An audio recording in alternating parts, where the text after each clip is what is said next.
बहुत अफसोस और दुख की बात यह है कि हमारी माँ बहन बेटी चाहे वो 2 साल की हो या 75 साल की हो, ये जो हैवान है कोई उम्र का लिहाज नहीं कर रहे, ना किसी धर्म का लिहाज कर रहे हैं। उनको सिर्फ अपनी हैवानियत का शिकार बना रहे हैं। इनको सजा ना मिलने की वजह से आज जो सेंट्रल में जो सरकार बैठी है, जो ऐसे हैवानों को जो शय दे रही है, जो बलात्कार करते हैं, उनको बेल पे बाहर भिजाती है। उनको बाहर भिजाने की वजह से दूसरे और भी जो रेपिस्ट है, जो रेप कर रहे हैं, दरिंदगी कर रहे हैं, हैवानियत कर रहे हैं, उनको इतनी शय मिल रही है कि आप ना तो 2 साल की बच्ची देखते हैं, ना 75 साल की बूढ़ी औरत देखते हैं। हम लोगों को ये प्रोटेस्ट करके छोड़ना नहीं चाहिए। इसका कंक्लूजन ये निकलना चाहिए कि ऐसे जो दरिंदे, ऐसे जो हैवाना है, उनको जब तक फांसी नहीं होती, फांसी की सजा तक वो हकदार नहीं होते, उनको फांसी नहीं चढ़ाया जाता, तब तक ये रेप केसेस रुकने वाले नहीं है। हम लोगों का ये प्रोटेस्ट यहाँ पे रुकना नहीं चाहिए। वो जो बूढ़ी औरत है 75 साल की, आज जो जेर इलाज बिदर में है, उसका जो इलाज चल रहा है, उसी के बेसिस पे आज हम ये होराट है, जो भी हमारा प्रतिभटना है, ये प्रोटेस्ट है हमारा, ये कंटिन्यू होना, और वो दरिंदे को सजा होने तक हम लोग ये प्रोटेस्ट नहीं रोकना चाहिए।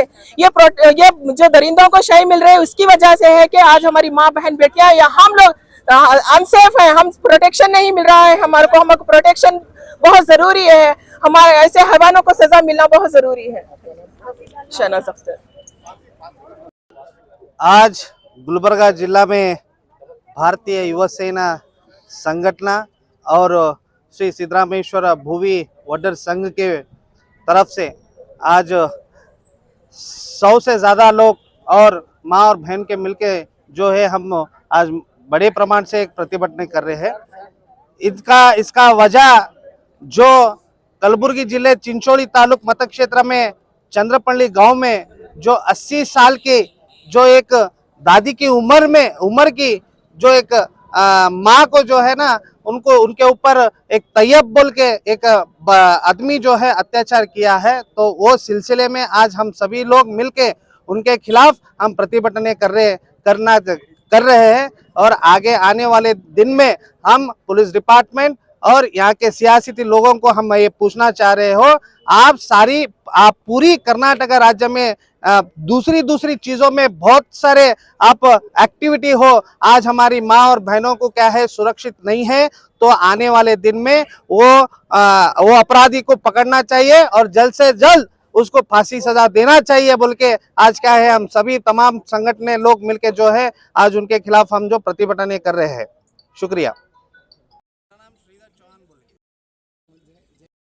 ವ್ಯಕ್ತಿಯಾಗಿರ್ತಕ್ಕಂಥ ತಯ್ಯಬ್ ಫಕೀರ್ ಅನ್ನುವ ವ್ಯಕ್ತಿ ಮನೆಗೆ ಏನದ ಅತಿಕ್ರಮಣ ಮಾಡಿ ಹೊಡೆದು ಬಡೆದು ಏನದ ಬಲಾತ್ಕಾರ ಮಾಡಿ ಅವರಲ್ಲಿರ್ತಕ್ಕಂಥವನ ಹಣವನ್ನು ದೋಚಿ ಪರಾರಿಯಾಗಿ ಇವತ್ತಿಗೆ 10 ದಿನ ಆದರೂ ಕೂಡ ಆ ಕಾಮುಕನಲ್ಲಿ ಬಂಧಿಸಲಿಲ್ಲ ಪೊಲೀಸ್ ಇಲಾಖೆ ಏನದ ಸಂಪೂರ್ಣ ವಿಫಲಾಗಿದೆ। ನಾವು ಒಟ್ಟಾರೆಯಾಗಿ ನಮ್ಮ ಹೋರಾಟದ ಮುಖಾಂತರ ನಾವು ಸ್ಪಷ್ಟವಾಗಿ ಹೇಳ್ತಾ ಇದ್ದೀವಿ, ಆ ಹೆಣ್ಮಗಳಿಗೆ ಇಲ್ಲಿ ತನಕ ಏನೋ ಸರ್ಕಾರಿ ಆಸ್ಪತ್ರೆಯಲ್ಲಿ ಚಿಕಿತ್ಸೆ ಕೊಡಕತ್ತಾರ। ಇವತ್ತು 80 ವರ್ಷದ ತಾಯಿಗೆ ಇವತ್ತು ಅತ್ಯಾಚಾರ ಆಗತ್ತ, 4 ವರ್ಷದ ಒಂದು ಮಗು ಕೂಡ ಅತ್ಯಾಚಾರ ಆಗತ್ತ। ಇವತ್ತಿನ ದಿನ ಇರ್ತಕ್ಕಂಥ ಸರ್ಕಾರಗಳನ್ನು ಕತ್ತೆ ಕಾಯಲಾಕತ್ತಾವೋ ಅಥವಾ ಜಿಲ್ಲಾ ಆಡಳಿತ ಏನು ಮಕ್ಕೊಂಡದೋ ಅಥವಾ ಪೊಲೀಸ್ ಇಲಾಖೆ ಏನು ಕತ್ತಿ ಕಾಯಲಾಕತ್ತೋ ಅಂತ ಇವತ್ತು ಒಂದು ಹೋರಾಟ ಮೂಲಕ ನಾವೇನದ ಆಗ್ರಹಿಸ್ತಾ ಇದ್ದೀವಿ। ಒಟ್ಟಾರೆಯಾಗಿ ಈ ಒಂದು ಹೋರಾಟ ಮುಖಾಂತರ ಏನು ಇವತ್ತಿನ ದಿನ ಏನು ನಾವೆಲ್ಲ ಇಲ್ಲಿ ಲೇಡೀಸ್ ಸೇರಿದೀವಿ, ನಮ್ಗೆ ನಾಚಿಕೆ ಬರ್ತಾ ಇದೆ ರೀ। ನಾವ್ ಏನ್ ಮುಖ ತಗೊಂಡ್ ಬರ್ಬೇಕು ಇಲ್ಲಿ ಹೋರಾಟ ಮಾಡ್ಲಿಕ್ಕೆ?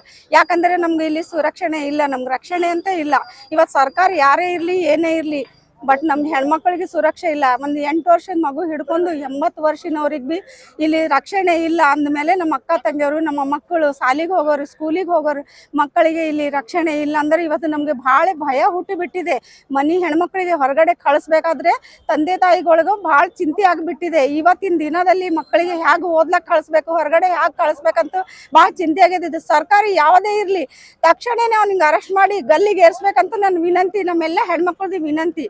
ಇಷ್ಟನ್ನು ಹೇಳಿ ನನ್ನ ಮಾತು ಮುಗಿಸ್ತೀನಿ। ಶೀಲಾ ಗಾಯ್ಕೊಂಡ್ ನನ್ನ ಹೆಸರು। ಕಾಮುಕನಿಗೆ ಏನದ ಒಂದು ಗಲ್ಲಿಗೆ ಏರಿಸ್ತಕ್ಕಂಥ ಕೆಲಸನ ಆಗ್ಬೇಕು, ಆ ಮಹಿಳೆಗೆ ಏನದ ಸರ್ಕಾರದಿಂದ ಒಂದು ದೊಡ್ಡ ಪರಿಹಾರ ಸಿಗಬೇಕು। ಅವಳು ಸಾವು ನೋವಿನ ಮಧ್ಯೆ ಏನದ ಬಿದಾರನ ಆಸ್ಪತ್ರೆಯಲ್ಲಿ ಏನದ ಚಿಕಿತ್ಸೆ ಪಡ್ತಾ ಇದ್ದಾಳೆ। ಸರ್ಕಾರ ಕೂಡಲೇ ಏನದ ಅವರಿಗೆ ಒಂದು ಸೂಕ್ತ ಚಿಕಿತ್ಸೆಯನ್ನು ನೀಡಿ ಆ ಮಹಿಳೆಗೆ ಮತ್ತು ಮಹಿಳೆಯ ಕುಟುಂಬಕ್ಕೆ ರಕ್ಷಣೆ ಕೊಡಬೇಕು। ಇದು ಅಲ್ಲದೆ ಸುಮಾರು ಕಲಬುರಗಿಯಲ್ಲಿ ಏನದ ಸುಮಾರು ಪ್ರಕರಣ ದಾಖಲೆ ಆಗಕತ್ತಾವ। ಏನು ನಮ್ಮಲ್ಲಿರ್ತಕ್ಕಂಥ ನಮ್ಮ ಸಹೋದರಿ ಇವತ್ತು ರೋಡಿಗೆ ತಿರುಗಾಡ್ಬೇಕಂದ್ರೆ ಏನದ ಪ್ರಾಣ ಭಯಲ್ಲಿ ಬದುಕಲಾಕತ್ತಾರ। ನಮ್ಮ ಏನು 5 ವರ್ಷದ ತಾಯಿ ಒಂದು ಮಕ್ಕಳು ಇಟ್ಕೊಂಡು 80 ವರ್ಷದ ಮುದುಕಿಯ ತನಕ ಏನು ನಮ್ಮ ವೃದ್ಧ ಒಂದು ಒಟ್ಟಾರೆಯಾಗಿ ನಮ್ಮ ಕಲ್ಯಾಣ ಕರ್ನಾಟಕದಲ್ಲಿ ಕಾನೂನು ಸುವ್ಯವಸ್ಥೆ ಟೋಟಲಿ ಕೆಟ್ಟಾಗಿದೆ.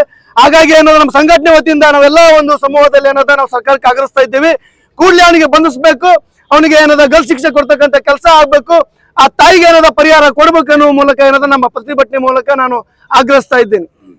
ಸಂಬಂಧಪಟ್ಟ ಅಧಿಕಾರಿಗಳು ಏನ್ ಹೇಳ್ತಾ ಇದ್ದಾರೆ ಸರ್? ಈಗ ಸಂಬಂಧಪಟ್ಟಂತ ಅಧಿಕಾರಿಗಳು ಹೇಳ್ತಾ ಇದ್ದಾರೆ, ನಾವೀಗ ಹೈದರಾಬಾದ್ ಅಲ್ಲಿ ಇದ್ದೀವಿ, ಮಹಾರಾಷ್ಟ್ರದಲ್ಲಿ ಇದ್ದೀವಿ, ನಾವು 4 ಟೀಮ್ ಮಾಡಿದ್ದೀವಿ, ಅವ್ರಿಗೆ ಹಿಡ್ತಾ ಇದ್ದೀವಿ ಅಂತ ಹೇಳ್ತಾ ಇದ್ದಾರೆ. ಘಟನೆ ನಡೆದ ಮರುಕ್ಷಣನೇ ಅವ್ರಿಗೆ ಗೊತ್ತಾಗಿದೆ ಯಾರು ಅಂತೇಳಿ. ಏನು ಕಾಮುಕ ಪರಾರಿ ಆಗಲಿಲ್ಲ ಏನೋ ಪೊಲೀಸ್ ಇಲಾಖೆ ಅಧಿಕಾರಿಗಳು ಕೂಡ ಒಂದು ಇಷ್ಟಪಡ್ತೀನಿ. ಇಲ್ಲಿ ತನಕ ಜಿಲ್ಲಾಧಿಕಾರಿಗಳಾಗಿರ್ಲಿ, SP ಆಗಿರ್ಲಿ, ಸಮಾಜ ಕಲ್ಯಾಣ ಜಿಲ್ಲಾಧಿಕಾರಿ ಇಲ್ಲೂ ಕೂಡ ಏನದ ನಿರಾಶ್ರಿತರಿಗೆ ಭೇಟಿ ಕೊಡ್ತಕ್ಕಂತ ಮತ್ತು ಸಾಂತ್ವನ ಕೊಡ್ತಕ್ಕಂತ ಕೆಲಸ ಯಾವೊಬ್ಬ ರಾಜಕಾರಣಿಗಳಿಂದ ರಾಜಕಾರಣಿಗಳು ಏನ್ ಹೇಳ್ತಾರೆ ಸರ್? ಯಾರಾದ್ರೂ ಸರ್ ಇಲ್ಲಿವರೆಗೂ ರಾಜಕಾರಣಿಗಳು ಏನು ಈ ಘಟನೆ ಬಗ್ಗೆ ಒಂದು ಚಕಾರನ್ನು ಕೂಡ ಎತ್ತಿಲ್ಲ. ಈಗಾಗಲೇ ನಾವು ಪತ್ರಿಕಾ ಮುಖಾಂತರ ಹಲವಾರು ಬಾರಿ ನಾವು ಮನವಿ ಕೂಡ ಮಾಡ್ಕೊಂಡಿದ್ದೀವಿ. ಯಾವ್ದು ಜಿಲ್ಲಾ ಉಸ್ತುವಾರಿ ಆಗಿರ್ಲಿ, ಸಂಬಂಧಪಟ್ಟಂತ MLA ಆಗಿರ್ಲಿ, MP ಆಗಿರ್ಲಿ, ಯಾರೇ ಆಗಿರ್ಲಿ ಅಧಿಕಾರಿ ಇಲ್ಲೂ ಕೂಡ ಏನದ ಯಾರು ಆ ಒಂದು ಪ್ರಕರಣದ ಕುರಿತು ಯಾರು ಕೂಡ ಒಂದು ಪಿಟಕನ ಮಾತನ್ನು ಕೂಡ ಆಡ್ತಾ ಇರೋದು ಇವತ್ತಿನ ದಿನ ನಮ್ಮ ದುರದೃಷ್ಟಕರ ಸಂಗತಿ ಅಂತ ನಾವು ಹೇಳ್ಬೋದು. ಇವತ್ತು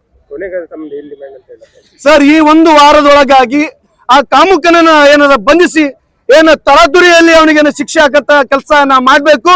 ಅದೇ ರೀತಿ ತಾಯಿಗೆ ಏನದ ಪರಿಹಾರ ಸಿಗಬೇಕು. ಮತ್ತೆ ಈ ಒಂದು ಕಾನೂನು ವ್ಯವಸ್ಥೆಯಲ್ಲಿ ನಮ್ಮ ಕಲಬುರಗಿ ಡಿಸ್ಟಿಕ್ ಅಲ್ಲ, ಇಡೀ ಎಲ್ಲೇ ಏನಿರ್ಲಿ ನಮ್ಮ ತಾಯಂದ್ರ ಮೇಲೆ ಸೋದರ ಮೇಲೆ ಸೂಕ್ತ ರಕ್ಷಣೆ ಕೊಡ್ತಕ್ಕಂಥ ಕೆಲಸನ ಈ ಸರ್ಕಾರ ಮತ್ತು ಈ ಜಿಲ್ಲಾಡಳಿತ ಮಾಡ್ಬೇಕನ್ನೋ ಒಂದು ಬೇಡಿಕೆ ಮತ್ತೊಂದು ಮನವಿ ಇದೆ ಸರ್. ಸರ್ ಮುಂದಿನ ದಿನ ಏನೋ ಸರ್ ನಮ್ಮ ಎಲ್ಲಾ ತಾಯಂದ್ರ ಇವತ್ತು ಶಾಂತಿ ರೀತಿಯಿಂದ ನಾವು ರೋಡಿಗೆ ಹೇಳಿದ್ವಿ, ಇವತ್ತು ಹೋರಾಟ ಮಾಡಿದ್ವಿ. ಮುಂದಿನ ದಿನ ದೊಡ್ಡ ಕ್ರಾಂತಿ ಮುಖಾಂತರ ಸರ್ಕಾರಕ್ಕೆ ನಾವು ಏನು ಪ್ರಧಾನಮಂತ್ರಿಗಳ ಕೂಗನ್ನು ಮುಟ್ತಕ್ಕಂಥ ಕೆಲಸನ ನಾವು ಮಾಡ್ತೀವಿ ಸರ್. ನಮ್ಮ ಹೆಸರು